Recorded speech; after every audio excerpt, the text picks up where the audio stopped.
किसान बिल को लेकर राष्ट्रपति से मिला अकाली दल का प्रतिनिधिमंडल। मुलाकात कर किसान विधेयकों पर हस्ताक्षर न करने की अपील, साथ ही इस बिल को बताया किसान विरोधी।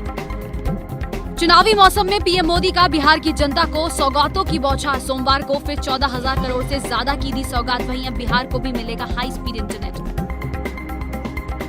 सुशांत केस में एनसीबी की ताबड़तोड़ पूछताछ का सिलसिला जारी। अब सारा अली खान, श्रद्धा कपूर को एनसीबी भेजेगी समन। ड्रग एंगल को लेकर करेगी पूछताछ। बिलों को लेकर शिरोमणि अकाली दल का एक प्रतिनिधिमंडल रामनाथ कोविंद से मिला और उन्होंने राष्ट्रपति से अनुरोध किया कि इन बिलों पर हस्ताक्षर न करें। उन्होंने इन बिलों को किसान विरोधी। संसद में कृषि विधेयकों के पारित हो जाने के बाद शिरोमणि अकाली दल ने अपना विरोध तेज कर दिया है। कृषि विधेयकों के विरोध में सोमवार को शिरोमणि अकाली दल के नेताओं का शिष्टमंडल पार्टी प्रधान सुखबीर सिंह बादल के नेतृत्व में राष्ट्रपति रामनाथ कोविंद से मुलाकात की। इस दौरान शिरोमणि अकाली दल के नेताओं ने राष्ट्रपति से इन विधेयकों को मंजूरी न देने की अपील की और इस बिल को किसान विरोधी बिल बताया। कि जो बिल फोर्सफुली राज्यसभा में अभी पास हुआ है, तो 3 ऑर्डिनेंस थे किसान विरोधी ऑर्डिनेंस जो फोर्सफुली राज्यसभा में पास किए हैं, उन पे साइन मत करें। देश के राष्ट्रपति जी को बेनती की है कि देश के किसान ये बिल को नहीं चाहते।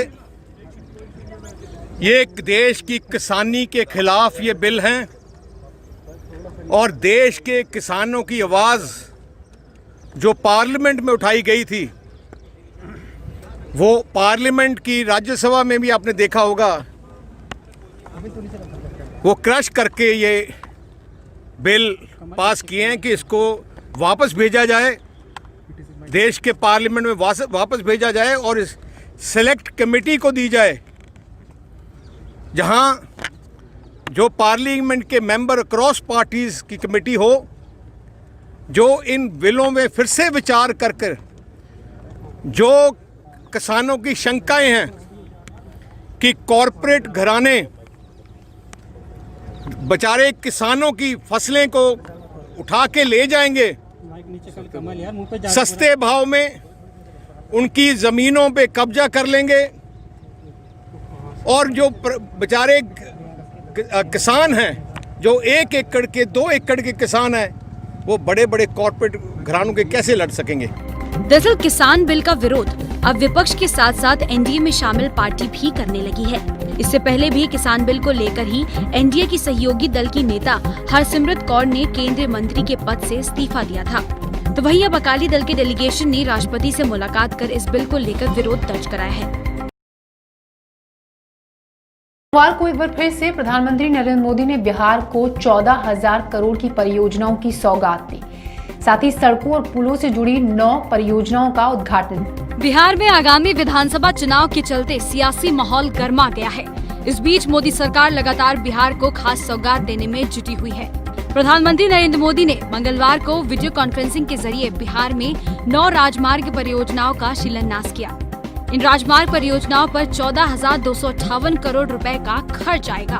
वहीं बिहार के सभी 45,945 गांवों को ऑप्टिकल फाइबर इंटरनेट सेवाओं से जोड़ने के लिए घर तक फाइबर योजना का भी उद्घाटन किया। 21वीं सदी का भारत, 21वीं सदी का बिहार अब पुरानी कमियों को पीछे छोड़कर आगे बढ़ रहा है। आज देश में मल्टी मॉडल कनेक्टिविटी पर बल दिया जा रहा है। अब हाईवे इस तरह बन रहे हैं कि वो रेल रूट को एयर रूट को सपोर्ट करें। 21वीं सदी का भारत, 21वीं सदी का बिहार अब इन सारी पुरानी कमियों को पीछे छोड़कर आगे बढ़ रहा है। आज देश में मल्टी मॉडल कनेक्टिविटी पर बल दिया जा रहा है। अब हाईवे इस तरह बन रहे हैं कि वो रेल रूट को, एयर रूट को सपोर्ट करें। रेल रूट इस तरह बन रहे हैं कि वो पोर्ट से इंटरकनेक्टेड हो। यानी सोच यही है कि यातायात का एक साधन दूसरे साधन को सपोर्ट करे। इससे लॉजिस्टिक को लेकर भारत में जो समस्याएं रही है, वो भी बहुत हद तक दूर हो जाएगी। कार्यक्रम में पीएम मोदी ने विपक्ष पर निशाना साधते हुए कहा, कृषि क्षेत्र में इन ऐतिहासिक बदलाव के बाद कुछ लोगों को अपने हाथ से नियंत्रण जाता हुआ दिखाई दे रहा है, इसलिए अब ये लोग एमएसपी पर किसानों को गुमराह करने में जुटे हैं। कृषि क्षेत्र में इन ऐतिहासिक बदलावों के बाद, इतने बड़े व्यवस्था परिवर्तन के बाद कुछ लोगों को अपने हाथ से नियंत्रण जाता हुआ दिखाई दे रहा है, इसलिए अब ये लोग एमएसपी पर किसानों को गुमराह करने में जुटे हैं। ये वही लोग हैं जो बरसों तक एमएसपी पर स्वामीनाथन कमेटी की सिफारिशों को अपने पैरों के नीचे दबाकर बैठे रहे। मैं देश के प्रत्येक किसान को इस बात का भरोसा देता हूं कि एमएसपी की व्यवस्था जैसे पहले चलती आ रही थी वैसे ही चलती रहने वाली है। इसी तरह हर सीजन में सरकारी खरीद के लिए जिस तरह अभियान चलाया जाता है वो भी पहले की तरह चलते रहेंगे। विगत 2 सप्ताह से प्रधानमंत्री नरेंद्र मोदी बिहार के विकास के लिए अनेक नई जन कल्याणकारी योजनाएं शुरू कर रहे हैं। विधानसभा चुनाव से पहले बिहार को सौगात मिलने का सिलसिला जारी है। एनडीए की रणनीति है कि वो इन अहम परियोजनाओं के सहारे चुनाव में लाभ कमा सके। सिंह राजपूत केस की जांच तेजी से आगे बढ़ रही है। सीबीआई की टीम की एम्स के मेडिकल बोर्ड से मंगलवार को एक मीटिंग होनी है। साथ ही एनसीबी की जांच भी लगातार आगे बढ़ रही है और इसी क्रम में आपको बता दें, श्रद्धा कपूर और सारा अली खान को एनसीबी इस हफ्ते पूछताछ के लिए सम्मन भेज सकती है। बॉलीवुड अभिनेता सुशांत सिंह राजपूत की मौत की जांच कर रही सीबीआई के साथ एम्स का मेडिकल बोर्ड मंगलवार को एक बैठक करेगा। सूत्रों के मुताबिक इस मीटिंग में एजेंसी और मुंबई गई सीएफएसएल की टीमों की जांच से निकले निष्कर्षों के आधार पर आगे की जांच की जाएगी। 6 अगस्त से सुशांत की मौत के मामले की जांच कर रही सीबीआई पहले भी ऑटोप्सी की रिपोर्ट के अध्ययन में एम्स की फॉरेंसिक टीम की मदद ले चुकी है। ये रिपोर्ट कूपर अस्पताल की तरफ से दी गई थी। डॉक्टर सुधीर गुप्ता की अगुवाई में एम्स की फॉरेंसिक टीम ने एक मेडिकल बोर्ड का गठन किया है और टीम ने सुशांत के बांद्रा फ्लैट का दौरा भी किया था। इस दौरान पूरा क्राइम सीन फिर से क्रिएट किया गया था।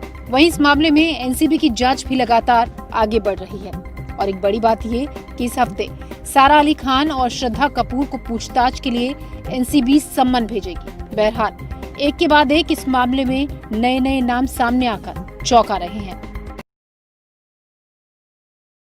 कोरोना काल में सबकी मदद के लिए हमेशा तैयार रहने वाले डॉक्टरों को ही अगर वेतन न मिले तो सोचिए उन पर क्या बीतेगी। जी हां, कस्तूरबा गांधी अस्पताल के स्टाफ को पिछले 4 महीने से सैलरी नहीं मिली है। उसके बाद नगर निगम के खिलाफ उन्होंने खुलकर हल्ला बोला। कोरोना वायरस से पूरी दुनिया जूझ रही है। अस्पताल में काम करने वाले डॉक्टरों की कमी है, लेकिन फिर भी कोरोना योद्धा लोगों के लिए हमेशा तैयार रहते हैं। वहीं एक अस्पताल ऐसा भी है जहां डॉक्टरों को 4 महीने से सैलरी नहीं मिली है। उत्तरी दिल्ली नगर निगम के कस्तूरबा गांधी अस्पताल में सैलरी नहीं मिलने से नाराज नर्स पिछले 1 हफ्ते से 2 घंटे की पेन डाउन स्ट्राइक पर बैठी है। वहीं अब इस स्ट्राइक में सोमवार को ग्रुप सी और ग्रुप डी के कर्मचारी भी सैलरी नहीं मिलने के चलते स्ट्राइक में शामिल हो गए हैं, जिसके चलते अस्पताल की स्वास्थ्य सेवाएं ठप हो गई हैं और नगर निगम के खिलाफ डॉक्टरों ने जमकर नारेबाजी की और सबकी मांग है कि उनकी सैलरी दी जाए ताकि वो अपना खर्चा चला सके। कर्मचारी या इवन कोई भी बंदा क्यों नौकरी करने आता है घर से बाहर 2 पैसे के लिए, अपने बच्चे पालने के लिए। 4-4 महीने वेतन नहीं दिया जाएगा, उसके बाद ही हमसे दिन की रात की 24 घंटे की ड्यूटी की उम्मीद करते हैं कि मरीजों की सेवा की जाए। जो हम अपने पैसे भर के, किराया भर के नौकरी करने आ रहे हैं तो वो कहाँ से करेंगे। 4-4 महीने हमारे पास वेतन नहीं होगा, अपने बच्चों के लिए पैसा नहीं होगा, अपने बच्चों की फीस भरने के पैसा नहीं होगा, जो लोगों के पास किराया भरने को पैसा नहीं होगा, वो मजदूरों मरीजों की कैसे सेवा की जाएगी। उससे पूरी हमारे से ईमानदारी से सोचते हैं कि ईमानदारी से सेवा की जाए, पूरा अपने टाइम टू टाइम ड्यूटी की जाए। हमारी ELCL सब बंद है, छुट्टी नहीं मिलेगी आपको ड्यूटी आना है, नौकरी करनी है। हमारा ये दिक्कत है कि हम किसी से उधार लेने की हमारी जबान नहीं है कि हम किसी से कहें जी हम 10 तारीख को पैसे आपसे ले लेते हैं, वापस दे देंगे।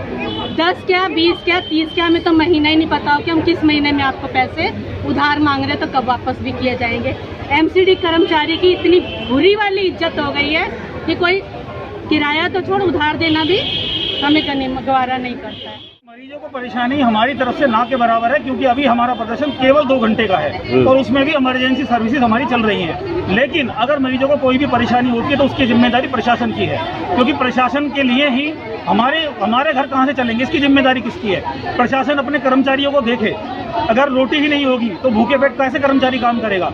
1 महीना 2 महीना लेट चलता है, लेकिन 4-4 महीने के बिना वेतन से कौन काम करेगा।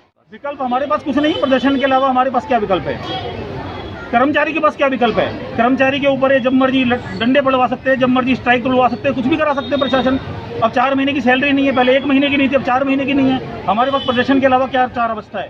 बिल्कुल ठप नहीं हुई है, जो इमरजेंसी सर्विस है वो चालू है, लेकिन ये 10 से 12 जो है हमारा एक प्रदर्शन है, ताकि हमारी आवाज़ ऊपर तक जा सके और हमारे लिए कुछ वेतन की व्यवस्था हो। दिक्कत बहुत आ रही है, घर का कुछ भी जो हमारे रोज़मर्रा की ज़रूरतें हैं वो पूरी नहीं कर पा रहे हैं।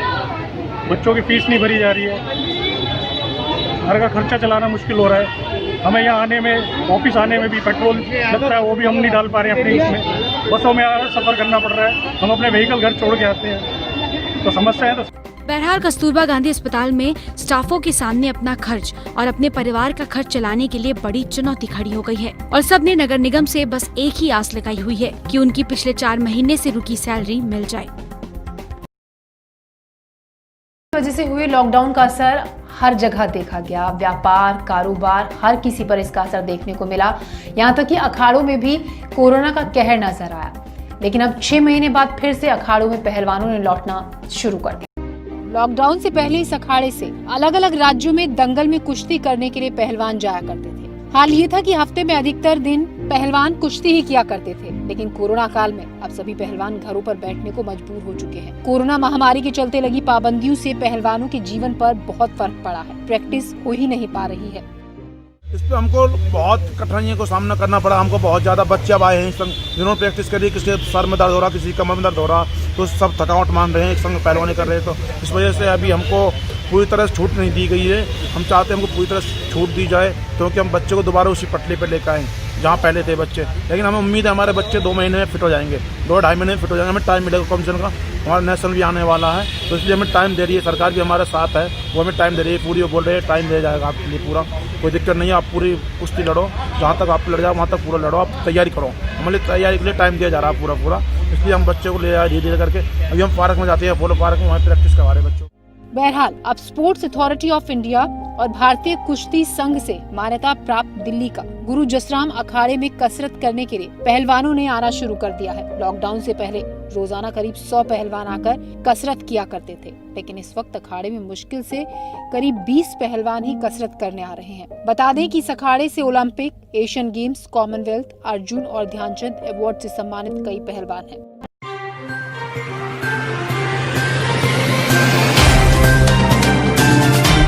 Subscribe now and press the bell icon. Never miss an update.